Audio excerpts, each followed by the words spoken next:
Hi, I'm Mrs. Hartnett. I am the fifth grade homeroom teacher here at St. Pat's, and we just wanted to take this opportunity to share some information with you about fifth grade.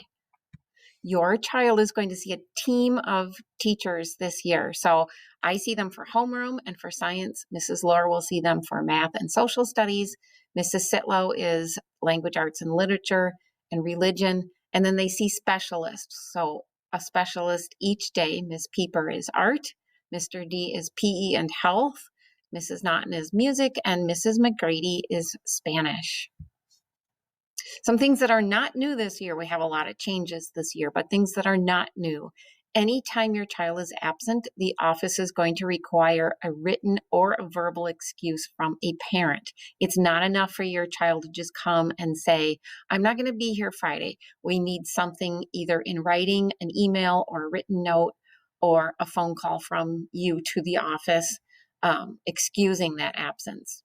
If you know about vacations or doctor appointments, if you know in advance that this is happening, that would be great for us to know just for planning purposes. We can plan on who's going to be here, who's going to be missing, what can we do to help them stay caught up.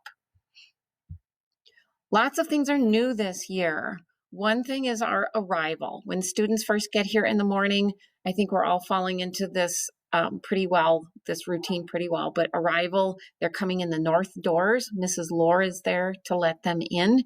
She's there from 8:20 to 8:40. Anybody who arrives after that, we're asking to go to the office, and they'll get them a slip and get them checked in and get a lunch count from them. They do need a mask on anytime they are coming into the building. So before they walk in that door, they need to have their mask on, and we are asking them to practice social distancing. We are trying to stay clean and safe this year and asking everybody to follow along with our protocol.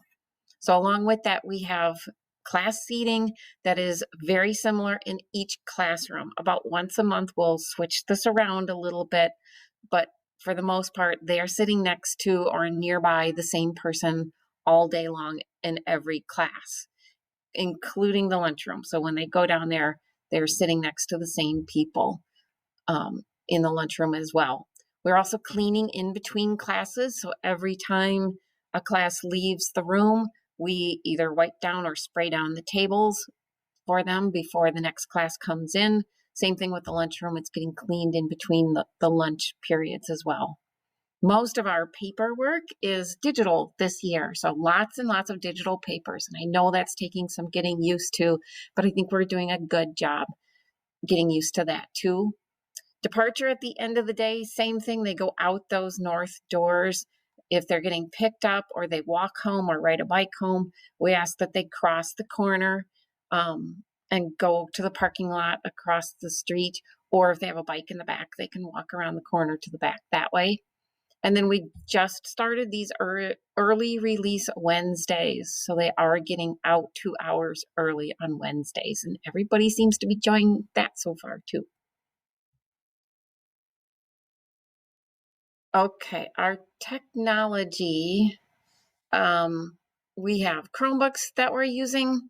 Most of our things are on Google Classroom. We have online textbooks. Everything has been scanned in and saved for them. And Sycamore is used for grades and for homework. So kind of a backup to the assignment notebook that they would be using. Internet connection needed at home because those digital assignments can't be completed at home without a good internet connection. If you are home, if your child is at home because they have to quarantine or because they're sick but not so sick that they can't join in on a Google Meet, we're asking that they participate in distance learning. So they're joining Google Meets. The link is on Google Classroom. We're asking that you keep some supplies at home, some lined paper, pens and pencils, a calculator, scissors, rulers, colors, just kind of the basics, things that they might need at home. We ask that they are sitting at a table or a desk in uniform. Internet connection, again, very important for this, and participate with us in those Google Meets with the classes. So you'll be live with the class at the class scheduled time. So it's important to follow those schedules. The only day that's really different is Wednesday because of the early release.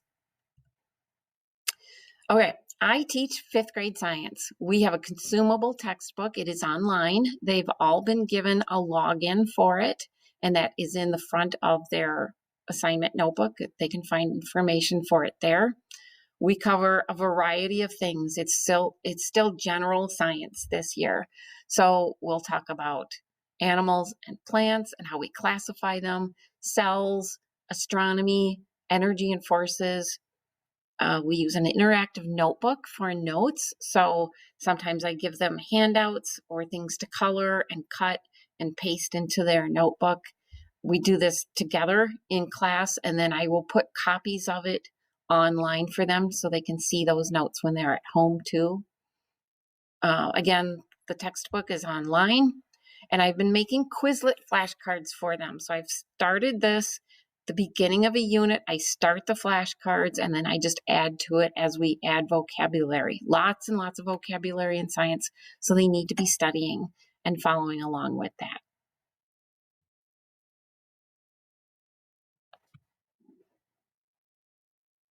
Hi, I'm Mrs. Sitlow, and I see your fifth grader for two classes, the first one being fifth grade religion.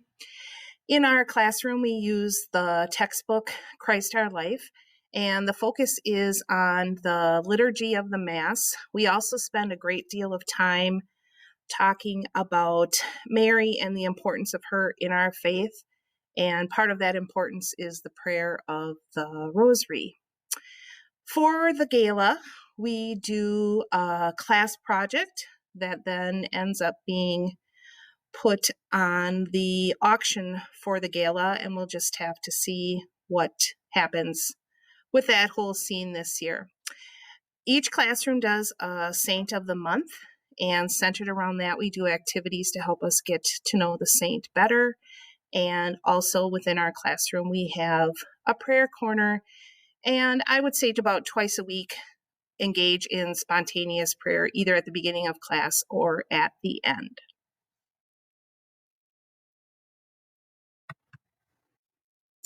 I am also your fifth grade teacher's language, arts, and literature teacher.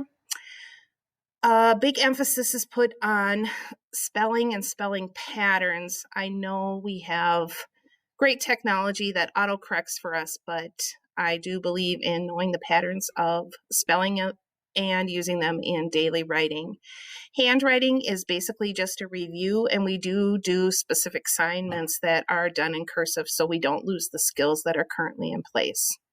We have a specific grammar book that goes through the different parts of language, and closer to middle of the year, we will start diagramming sentences. Every day involves some type of writing, either a prompt from me or a chance to free write, which the children do in their composition notebooks.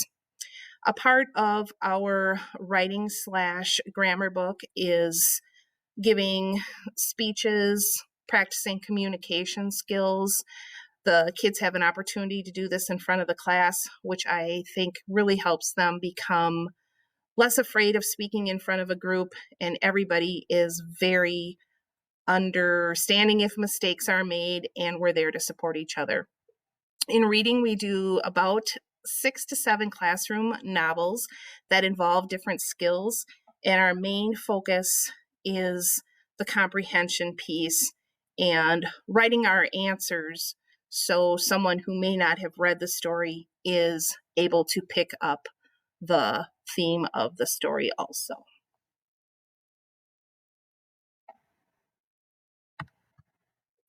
Hi, I am Mrs. Lohr, and I have your fifth grader for math and social studies. In math this year, we continue our work with the Eureka Math program.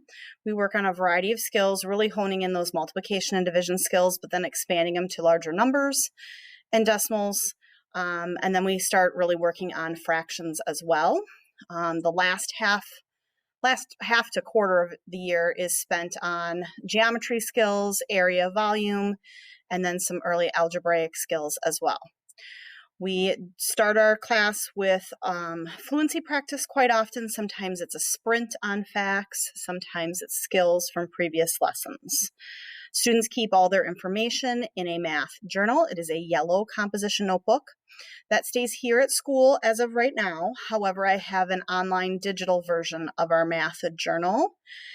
There is no textbook, so I do have online homework helpers as well. Both of these items are listed in your child's math Google Classroom. As part of their math scores, I do about 60% of their grade on their homework or daily work we do in class, and then 40% on tests. And each year this will slowly shift to more emphasis on tests and less on homework. So 5th grade, we're starting that shift. And then for social studies class, really our topic focuses on the birth and growth of the United States. So we spend a lot of time working on some map skills.